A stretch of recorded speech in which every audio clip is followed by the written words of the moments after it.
Assalamualaikum warahmatullahi wabarakatuh. Alhamdulillah hari ini kita dapat melanjutkan diskusi atau presentasi kita, yaitu pada mata kuliah Teori dan Pendekatan Bimbingan Konseling dengan dosen pengampu Bapak David Aristiawan MPD. Nah, kami dari kelompok 9 akan coba menjelaskan sedikit tentang konseling client center atau terapi client center. Yang pertama adalah pengertian terapi client center. Dari namanya saja client center, maka sudah ada gambaran. Jadi client center, jadi konseling yang pusatnya ada pada klien. Untuk pengertiannya sendiri adalah client center adalah corak konseling yang menekankan peranan konseling sendiri dalam proses konseling itu. Jadi pusat konselingnya ada pada klien, bukan pada konselor. Pendekatan client center terapi merupakan cabang khusus dari teori humanistik. Jadi masuk dalam teori humanistik yang menggarisbawahi tindakan yang dialami klien berkaitan dengan dunia subjektif dan fenomenalnya. Pendekatan client center menaruh kepercayaan yang besar pada kesanggupan klien untuk mengikuti jalan terapi dan menemukan arahnya sendiri. Jadi bukan konselor. Konselor hanya sekedar membimbing. Kemudian konsep dasar terapi client center adalah konsep pokok yang mendasari adalah hal yang menyangkut konsep-konsep mengenai yang pertama, self atau diri. Kedua adalah aktualisasi diri. Ketiga, teori kepribadian. Dan yang keempat adalah karakter kecemasan. Jadi konseling client center memberikan suatu gambaran bahwa proses konseling yang menjadi pusatnya adalah klien, bukan konselor. Kegiatan sebagian besar diletakkan di pundak klien itu sendiri. Klien didorong oleh konselor untuk mencari serta menemukan cara yang terbaik dalam pemecahan masalahnya. Kemudian tujuannya seperti apa? Yang pertama adalah menciptakan suasana yang kondusif bagi klien untuk mengeksplorasi diri sehingga dapat mengenal hambatan pertumbuhannya. Yang kedua, membantu klien agar dapat bergerak ke arah keterbukaan, kepercayaan yang lebih besar kepada dirinya, kemudian keinginan untuk menjadi pribadi yang lebih mandiri dan meningkatkan spontanitas pada dirinya.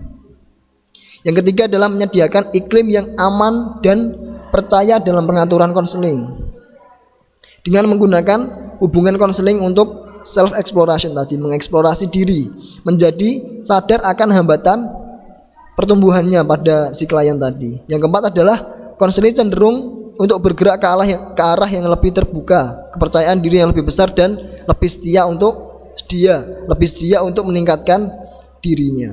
Itu tujuannya. Kemudian peran konselor dalam konseling client center ini seperti apa?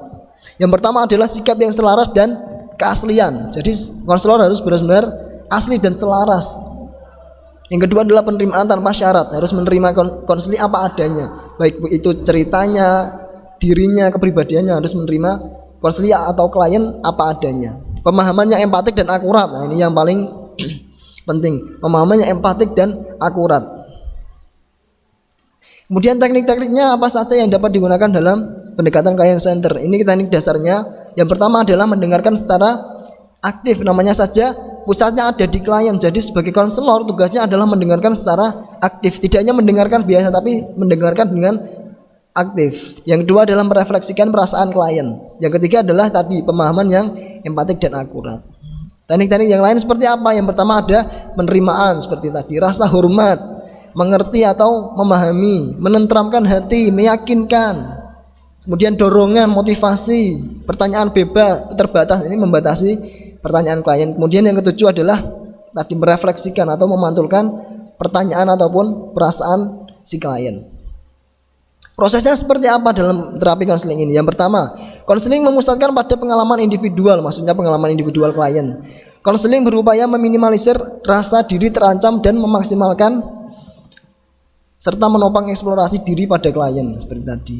Melalui penerimaan terhadap klien, konselor membantu untuk menyatakan, mengkaji dan memadukan pengalaman-pengalaman sebelumnya ke dalam konsep diri. Dengan mendefinisi pengalaman, individu mencapai penerimaan diri dan menerima orang lain dan menjadi orang yang berkembang secara penuh.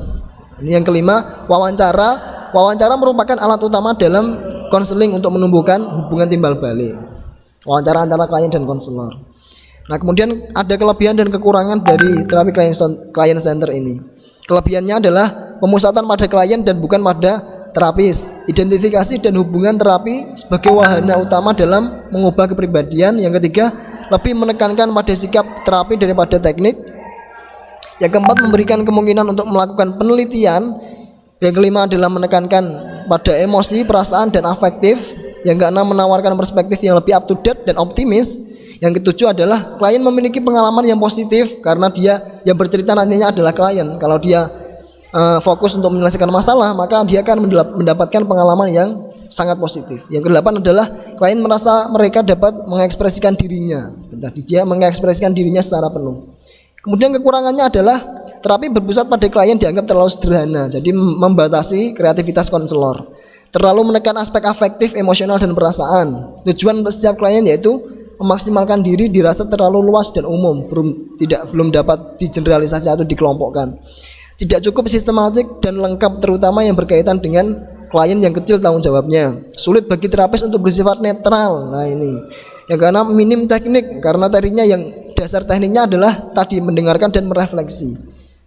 7, tidak bisa digunakan pada penderita psikopatologi yang parah. Yang kedelapan adalah terapi menjadi tidak efektif ketika konselor terlalu non-direktif dan pasif, hanya mendengarkan saja. Itu akan menghambat keefektifan dari konseling ini. Nah, setiap terapi atau setiap teknik pasti pendekatan pasti ada kelebihan dan kekurangannya. Mungkin cukup itu dari saya mewakili kelompok yang bertugas. Kurang lebihnya saya mohon maaf. Saya Hari. Wassalamualaikum warahmatullahi wabarakatuh.